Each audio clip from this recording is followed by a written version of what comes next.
എല്ലാവർക്കും മച്ചക്കല്ല കിച്ചണിലേക്ക് വീണ്ടും സ്വാഗതം. നമ്മളിന്നൊരു നോർത്ത് ഇന്ത്യൻ സ്റ്റൈലിലുള്ള മാങ്ങ അച്ചാറാണ് തയ്യാറാക്കാൻ പോകുന്നത്. വളരെ ടേസ്റ്റി ആയിട്ടുള്ള, വളരെ കാലം കേടുകൂടാതെ സൂക്ഷിക്കാൻ പറ്റുന്ന ഒരു മാങ്ങ അച്ചാറാണ് നമ്മൾ തയ്യാറാക്കാൻ പോകുന്നത്.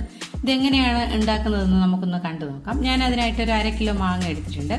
നമുക്കിതൊന്ന് കഴുകി തുടച്ച് അതിൻ്റെ നനവെല്ലാം മാറ്റിയതിന് ശേഷം മാത്രം കട്ട് ചെയ്തെടുക്കാൻ പാടുള്ളൂ.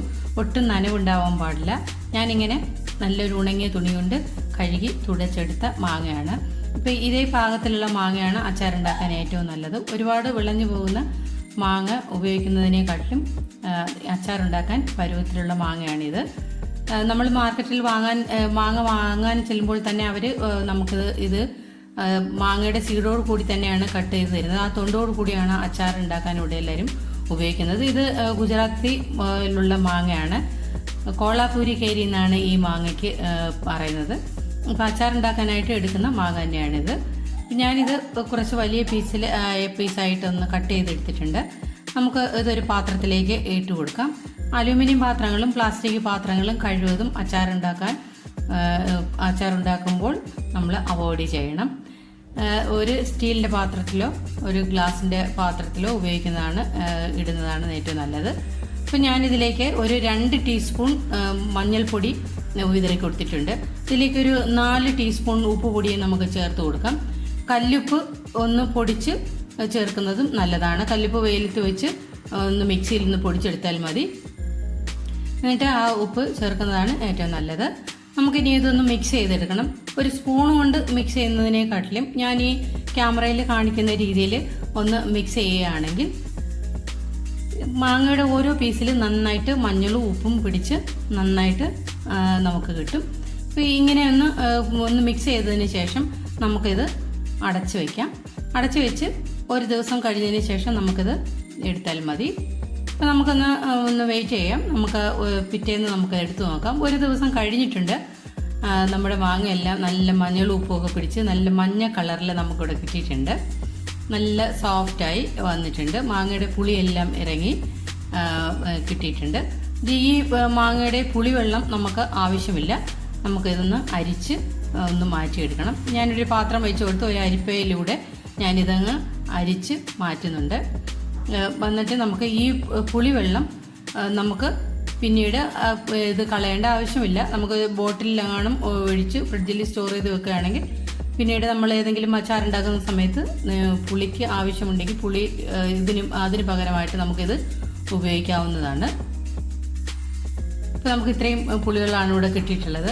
നമുക്ക് ഈ മാങ്ങ കുറച്ച് നേരം ഒന്ന് വെച്ചിരുന്ന് അതിന് വെള്ളമൊക്കെ ഒന്ന് മാറിയതിന് ശേഷം നമുക്കിത് ഒരു വൃത്തിയുള്ള ഒരു തുണി വിരിച്ച് അതിലേക്ക് ഇട്ട് കൊടുത്ത് ഒന്ന് നിരത്തിയിട്ട് കൊടുക്കാം.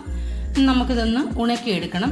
ഇത് വെയിലത്തിട്ട് ഉണക്കരുത്, റൂമിൽ ഇട്ട് ഉണക്കാൻ മതി. ഞാനിപ്പോൾ ഒരു ടേബിളിൻ്റെ മുകളിലാണ് ഒരു തുണി വിരിച്ച് കൊടുത്ത് അതിലാണ് ഒന്ന് നിരത്തിയിട്ട് കൊടുക്കുന്നത്.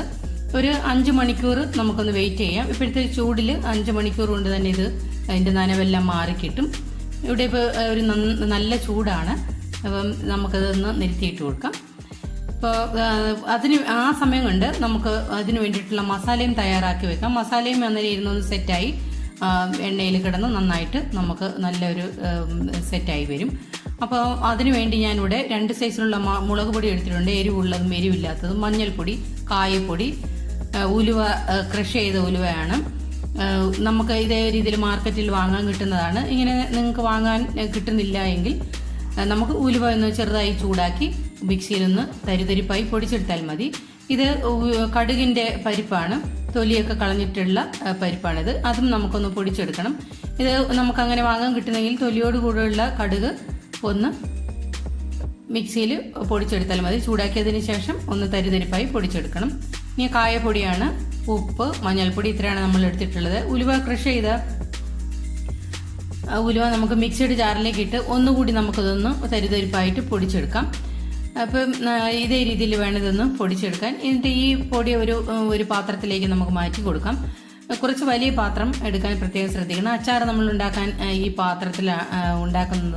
പാത്രത്തിലാണ്. അപ്പം നമുക്ക് ഇളക്കാനൊക്കെയുള്ള സൗകര്യത്തിന് വേണ്ടിയിട്ട് നമുക്ക് ഒരു വലിയ പാത്രം എടുക്കണം. കടുകിൻ്റെ പരിപ്പ് നമുക്ക് മിക്സിയുടെ ജാറിലേക്ക് ഇട്ട് നമുക്ക് ഇതേ രീതിയിലൊന്നും പൊടിച്ചെടുക്കാം. ഇത് നമുക്ക് ആ പാത്രത്തിലേക്ക് ചേർത്ത് കൊടുക്കാം. ഇനി നമുക്ക് കായപ്പൊടിയാണ്. കായപ്പൊടി 1.5 ടേബിൾ സ്പൂൺ കായപ്പൊടിയാണ് എടുത്തിട്ടുള്ളത്. ഉലുവ 100 ഗ്രാമും കടുക് 50 ഗ്രാമാണ് എടുത്തിട്ടുള്ളത്. നമുക്കത് നന്നായിട്ടൊന്ന് മിക്സ് ചെയ്തതിന് ശേഷം നമുക്ക് എണ്ണ നമുക്കൊന്ന് ചൂടാക്കി എടുക്കാം. നമ്മളൊരു 250 ml കപ്പിൽ 1 കപ്പ് എണ്ണയാണ് എടുത്തിട്ടുള്ളത്. ഞാൻ സ്റ്റൗ കത്തിച്ച് കൊടുത്ത് ഒരു പാത്രം വെച്ച് കൊടുത്തിട്ടുണ്ട്. അതിലേക്ക് നമുക്ക് എണ്ണ ഒഴിച്ചു കൊടുക്കാം. ഞാൻ കടുകെണ്ണയാണ് ഉപയോഗിക്കുന്നത്. കടുകെണ്ണയോ കപ്പലണ്ടി എണ്ണയോ ആണ് നോർത്ത് ഇന്ത്യൻ അച്ചാർ ഉണ്ടാക്കാനായി ഉപയോഗിക്കേണ്ടത്. ഗ്രൗണ്ട്നട്ട് ഓയിൽ ഇത് മാർക്കറ്റിൽ വാങ്ങാൻ കിട്ടുന്നതാണ്.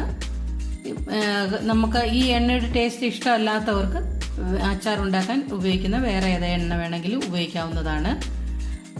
എണ്ണ ഇന്ന് ചൂടായി വന്നിട്ടുണ്ട്. നമുക്ക് ഈ ഉലുവയുടെ ക്രഷ് ചെയ്ത പരിപ്പ് ഇട്ട് കൊടുക്കുമ്പോൾ നമുക്ക് അപ്പോൾ തന്നെ ഇത് പൊങ്ങി വരികയാണെങ്കിൽ എണ്ണ നന്നായി ചൂടായിട്ടുണ്ട് നമുക്കറിയാം. എണ്ണ അങ്ങ് ചൂടായി പുകഞ്ഞു പോകേണ്ട ആവശ്യമൊന്നുമില്ല. നമുക്ക് ഈ ചൂടായ എണ്ണ ഈ നമ്മൾ പൊടിച്ചു വെച്ചിരുന്ന പൊടിയിലേക്ക് ചേർത്ത് കൊടുക്കാം. നന്നായിട്ടൊന്ന് മിക്സ് ചെയ്തതിന് ശേഷം നമുക്കിതൊന്ന് അടച്ചു വെച്ച് ഒരു 10 മിനിറ്റ് കഴിഞ്ഞതിന് ശേഷം ബാക്കി മസാലപ്പൊടികൾ ചേർത്ത് കൊടുത്താൽ മതി. നന്നായിട്ട് നമുക്കിതൊന്ന് ഇളക്കി യോജിപ്പിച്ചു കൊടുക്കാം. ഒന്ന് അടച്ചു വെക്കാം. ഈ ചൂടായ എണ്ണയിലേക്ക് മസാലപ്പൊടികൾ ചേർത്ത് കൊടുക്കരുത്. മസാലപ്പൊടി അങ്ങനെ മുളക് പൊടിയുടെയൊക്കെ നിറം മങ്ങിപ്പോവും. അതുകൊണ്ട് നമുക്ക് ഒരു 10 മിനിറ്റ് കഴിഞ്ഞതിന് ശേഷം നമുക്ക് മസാലപ്പൊടികൾ ചേർത്ത് കൊടുത്താൽ മതി. അപ്പോൾ 10 മിനിറ്റ് കഴിഞ്ഞ് കിട്ടിയിട്ടുണ്ട്. നമുക്ക് മുളക് പൊടി ചേർത്ത് കൊടുക്കാം. കാശ്മീരി ചില്ലി പൗഡർ 50 ഗ്രാമാണ് ചേർത്ത് കൊടുത്തിട്ടുള്ളത്. എരിവുള്ള മുളക് പൊടി ഒരു 25 ഗ്രാമാണ്. ഉപ്പ് ഒരു 2 ടേബിൾ സ്പൂൺ ഉപ്പ് ചേർത്ത് കൊടുക്കുന്നുണ്ട്. മഞ്ഞൾപ്പൊടി 1.5 ടീസ്പൂൺ മഞ്ഞൾപ്പൊടിയാണ് ചേർത്ത് കൊടുത്തിട്ടുള്ളത്. നമുക്ക് ഇത് മസാലപ്പൊടികളെല്ലാം ചേർത്തതിന് ശേഷം നന്നായിട്ടൊന്ന് മിക്സ് ചെയ്ത് കൊടുക്കാം.